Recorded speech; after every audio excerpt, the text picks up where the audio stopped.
Hello, and welcome to our fifth episode of Mental Health in the News. I'm Glenade Davis. I'm the CEO at Glenade's RX for Life, a registered nurse practicing in the state of California. I wanted to bring mental health in the news for everyday workers who may be experiencing some issues in the workplace and want an alternative other than going to traditional healthcare, especially if your issues in the workplace is because corporate corruption is making you mental.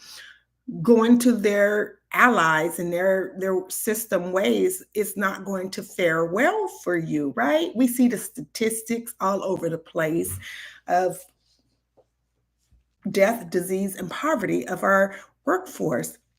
Because I experienced what I experienced, I have a responsibility to teach others the same thing that I overcame in the workplace so that you can do the same if you want to. Not everybody wants to, speak up for themselves or do the things that seems hard or scary, but that is the promise of God that he will take care of you and he will provide for you when you do all that you can do to stand. So we're here to help other career professionals stand. Who is a career professional? You're faith based, college educated, and career driven. You have absolutely no thought of becoming an entrepreneur, which is okay. I myself could have stayed a bedside nurse for the rest of my career, but something happened that pivoted me to come into the space of media to share my story and to help as many other people as possible to be saved from the vices in healthcare. So, today we're talking about the 32-hour work week, AI in healthcare, and Bandaids causing cancer. Jesus, who is that going to benefit? Not the people, not the people.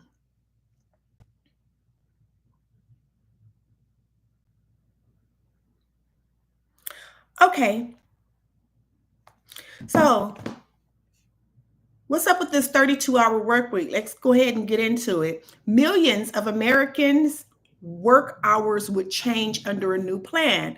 This article was brought out from Newsweek back in published on March the 13th on 2024. So, Senator Bernie Sanders is introducing legislation that would change the working hours for millions of Americans.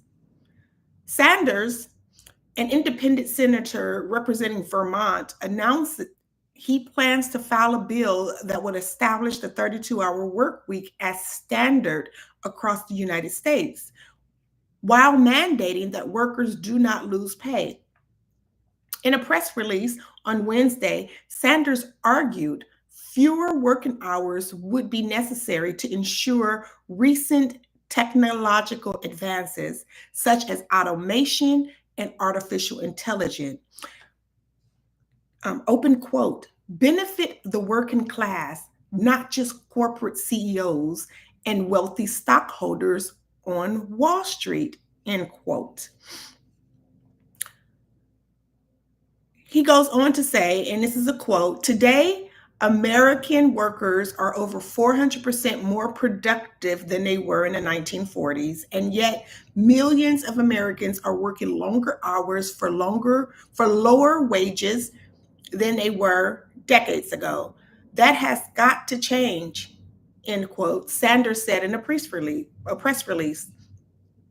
Moving toward a 32-hour work week would be an important step in making sure that workers benefit from a massive increase in productivity, which reached a record high in 2023, caused by these new technologies, he wrote. Now it's time to reduce the stress level in our country and allow Americans to enjoy a better quality of life. It is time for a 32-hour work week with no loss in pay. Still, it remains unknown how many Democrats in the Senate would support Sanders' bill, which will likely face an uphill challenge in the Republican controlled house. Support for a 4-day work week has grown in the United States in recent years, which have seen workers advocate for more flexibility in their jobs.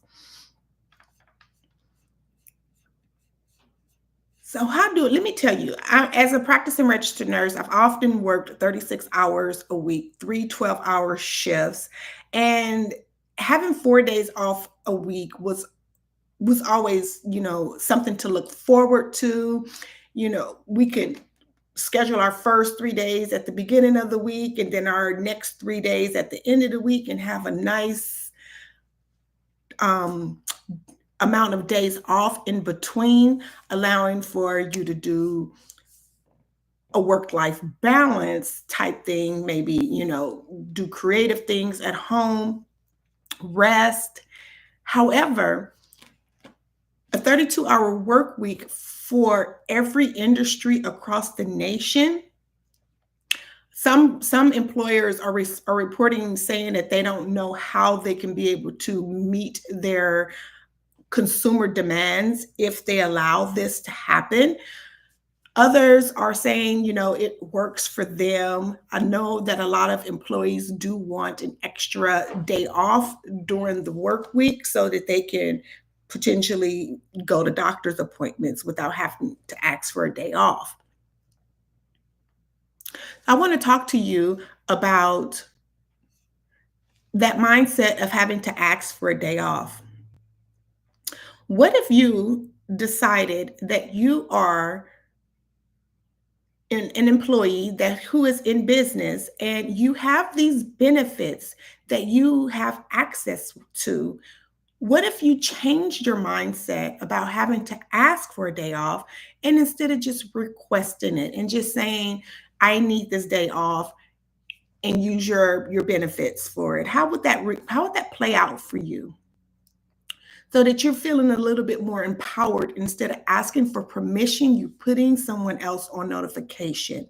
Because the way I see my benefits as an employee is not that my employer or my manager is this fairy of a person who's just going to say, oh, sure, yes, you can have a day off. And then that is empowering them and disempowering me. I see having these employment rights and these employment benefits as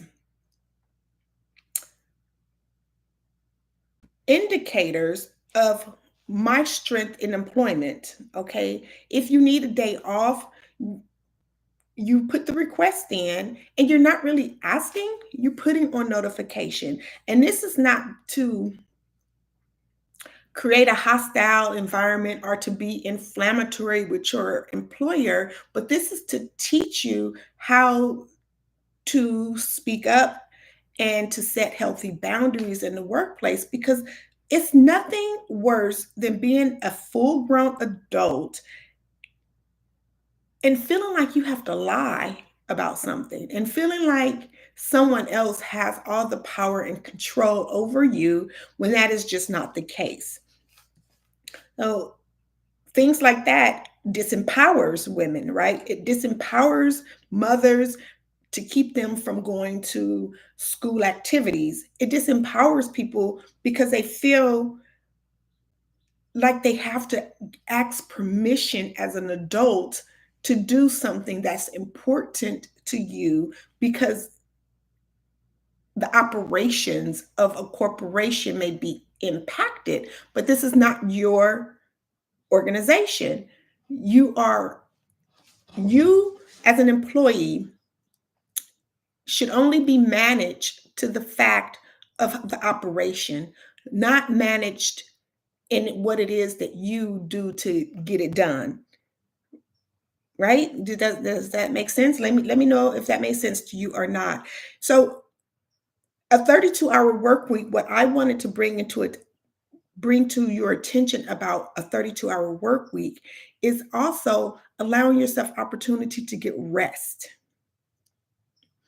To get rest.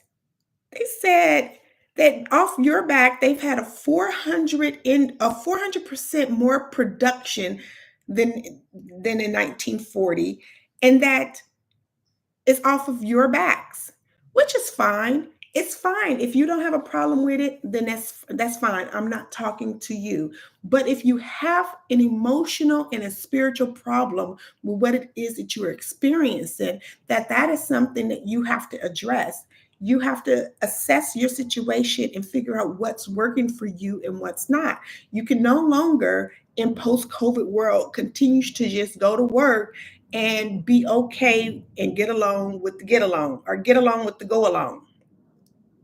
You have to learn how to set healthy boundaries in your work environment so that you are not victim to profit before people. Bernie Sanders is talking about that this is an important first step and that they want you. He wants you, and this is noble. He wants employees to also benefit from the record high productivity to happen along with using technologies like AI. So let's go in here and see what that has to say. He's saying that not just Wall Street and corporate should benefit, but have they ever cared about you? Your stakeholders are always in the business of profit. They have never had the mindset to care about the people. And that's just what it is. That is the system of things. And we cannot change the system. Let me tell you how much we cannot change the system. Do you remember the story of the Israelites? No, of the Jew. Yes, of leaving in Exodus, of leaving, Pharaoh. They were working. They were comfortable working. Maybe had too much, work to do at times, but they were comfortable. They were fed. They had a good place to live.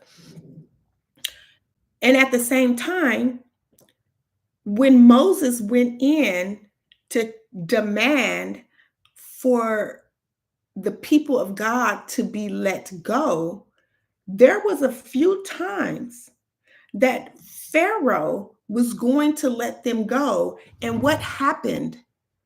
God hardened Pharaoh's heart. Pharaoh, you can look at as the government. Pharaoh, you can look at as your stakeholders. Pharaoh, you can look at as your large corporations, okay? God hardens the heart of him. So therefore, he is unable to let you go. So it is up to you in your own decision making to leave and to let go and to move away from what is hurting you. I want to go back to something real quick. I want to read.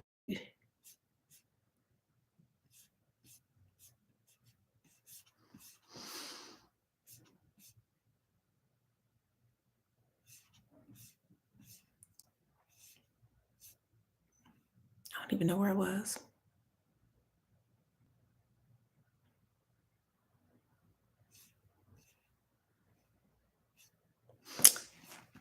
It was like,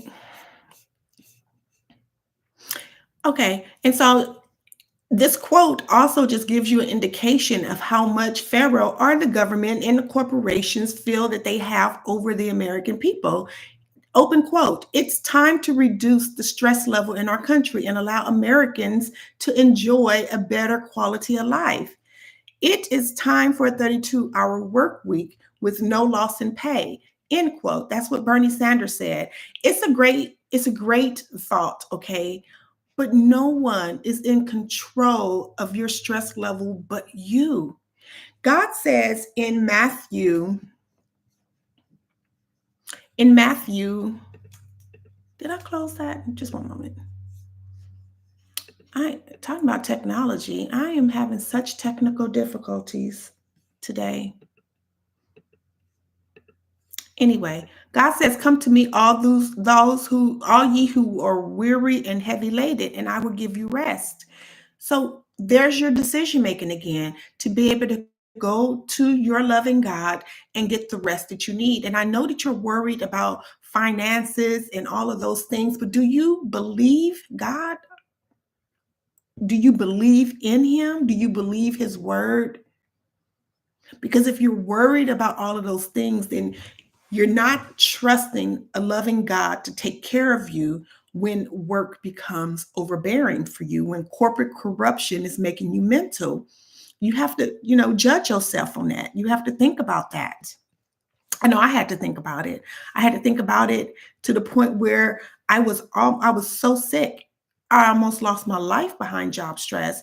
And when I saw that all it took was for my decision making to trust God and to finish the course that He had put me on, which means that I still had to face these people that was trying to kill, steal, and destroy the life that I worked hard for. I still had to face those things and have faith that God would bring me through it. Letting go is not about quitting and abandoning the gift that is at your table. Your job is to dine at that table in the presence of your enemies. Eat, sis. Eat, bro. Eat. So let me just talk about this really quickly.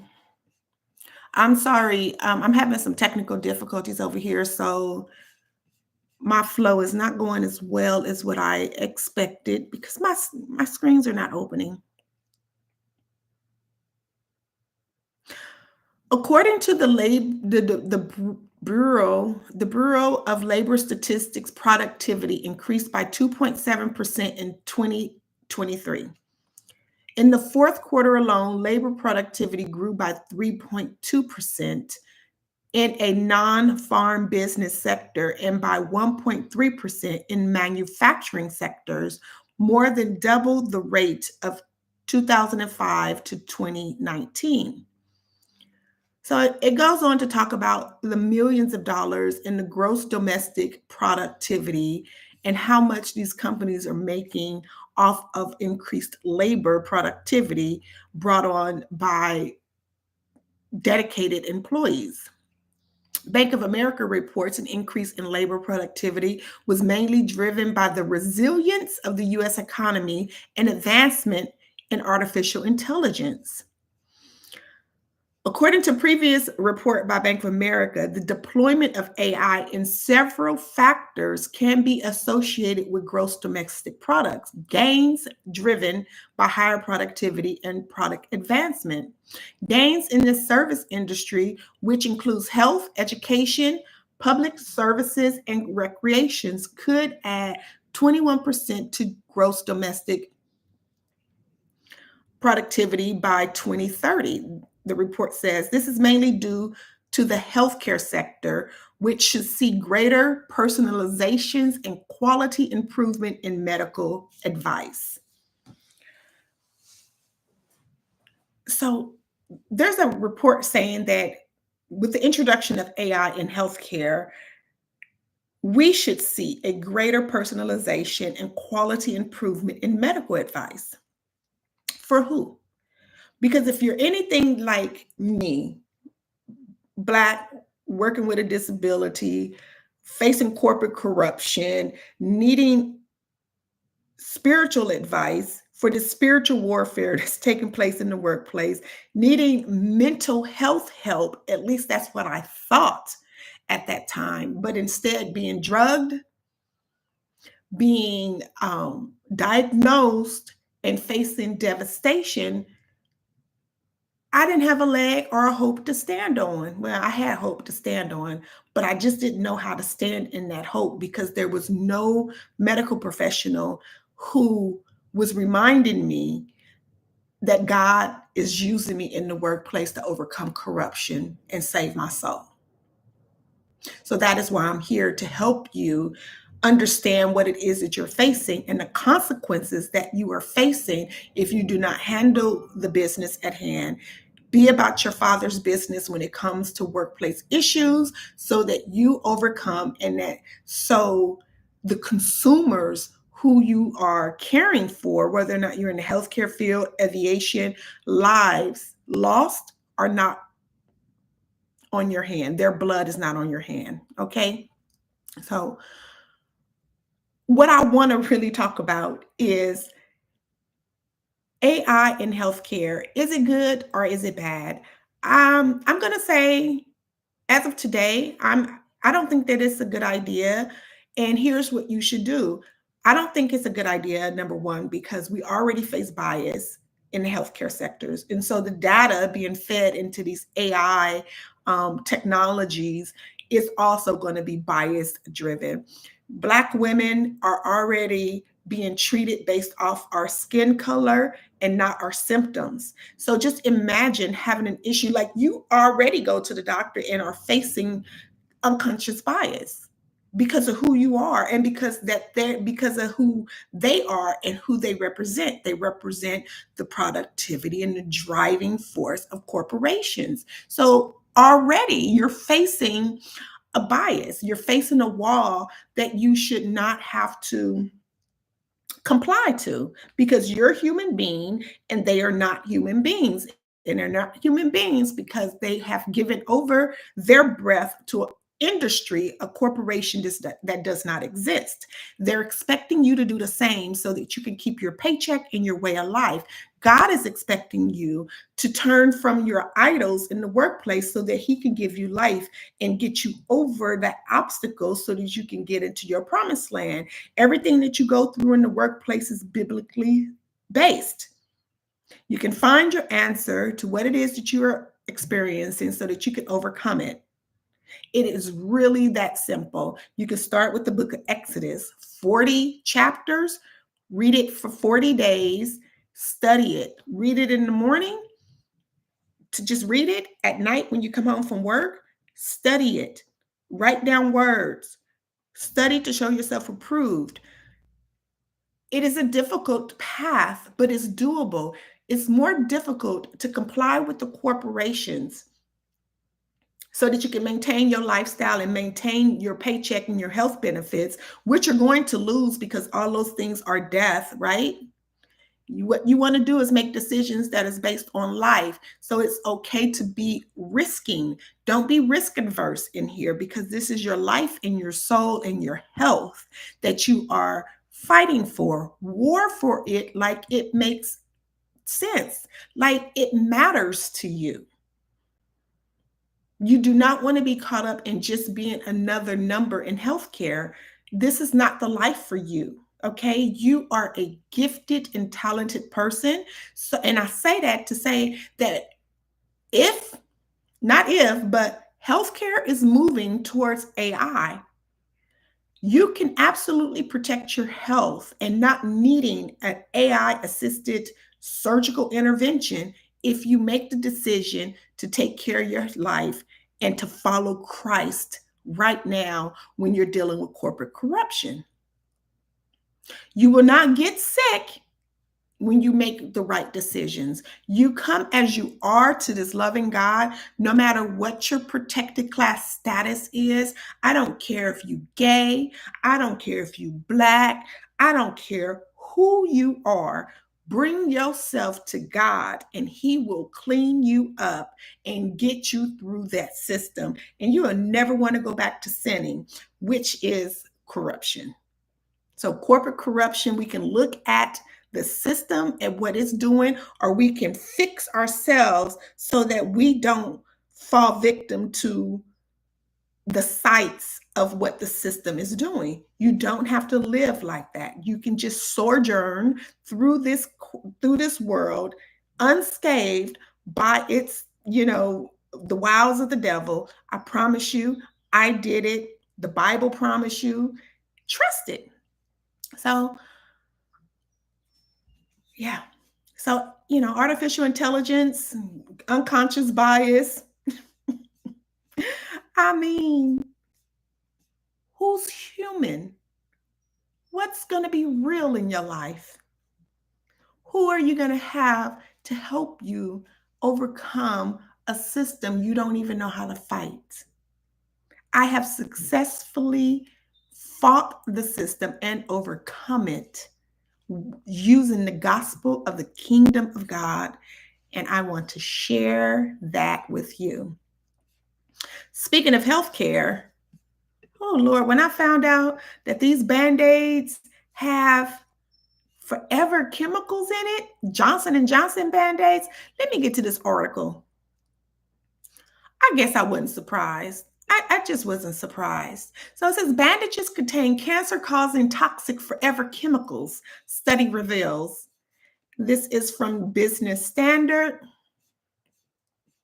Bandages used to cover wounds contain toxic amount of per and polyfluorinated substances, or PFAS, that are only known as forever chemicals, revealed a recent study conducted by Manovations, Mamavations, child, what that word say? Mamavations and environments, okay, and health news and environment wellness blog. The study was performed on 40 different bandages and 18 brands. It found detectable levels of forever chemicals in 26 of them, which includes prominent brands such as Band-Aid and Curate.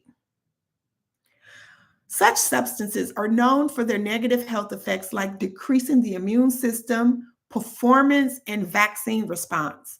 Infant and children learning and developmental issues, decreased fertility, endocrine disruption, certain cancers, and other effects. According to the Mamavations, in partnership with ehn.org, around 26 bandages tested recently contains detectable levels of organic fluorine from 10 parts per million to 239 parts per million.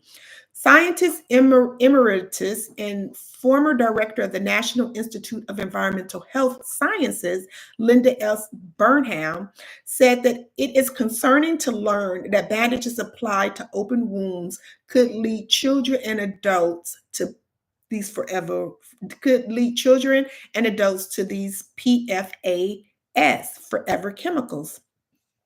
So, what are the key finds in this study? The findings of the study are shocking and alarming at the same time for people across the world who use bandages to heal their wounds. These chemicals can enter the bloodstream through open wounds, leading to a variety of health issues. 65% of the total bandages tested indicated PFAS, forever chemicals, and 63% of the bandages marked to people of color with black and brown skin tones with indications of PFAS, forever chemicals. Ranges of organic fluorine were from 11 parts per million to 328 part per millions. So, what are these forever chemicals? Forever chemicals are also known as PFAS chemicals are also known as forever chemicals, as they are highly resistant to degradation and can remain inside the human body for years. These chemicals can enter within the bloodstream through consumption or direct contact and embed in healthy tissues, potentially harming organs. So, why are PFAs used in bandages? As per Mamavations, PFAS chemicals are likely to be used in bandages for their waterproof qualities.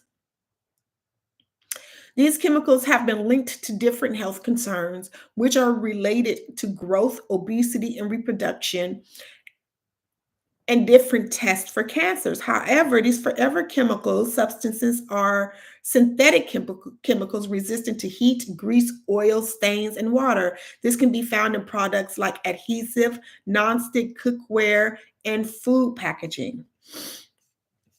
So there you have it.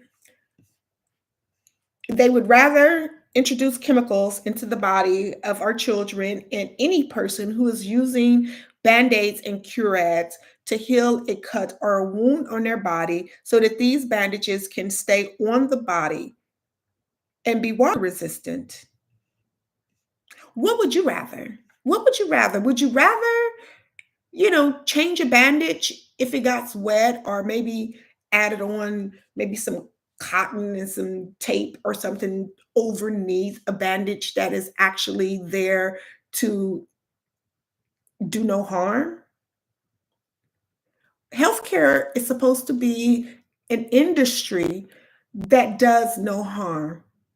So I feel bad for putting band-aids and bandages on my patients now knowing that this causes cancer, that these forever chemicals are going into the bloodstream and the soft tissues of my patients when I'm supposed to cause no harm. I did happen to look, I don't know how this is going to change within the healthcare industry, like the hospital settings, but for you at home who have band-aids for your minor cuts and wounds that you put band-aids on, I did Google chemical free band-aids and I found some band-aids. Of course, they're more pricey with Manuka honey. Manuka honey is an excellent viscous chemical, natural chemical that can heal wounds. So just think about cleaning your wound and applying a little honey there, and then some linen cloth and some kind of tape that's not too exposed on your skin. I don't have too much to offer about these forever chemicals in the band-aids other than I think it's horrific that you're trying to heal a wound on your body and being subjected to other disease processes. I'm sorry. I'm very distracted because I cannot open up other tabs. Ciao. Okay, well, that is it for today. I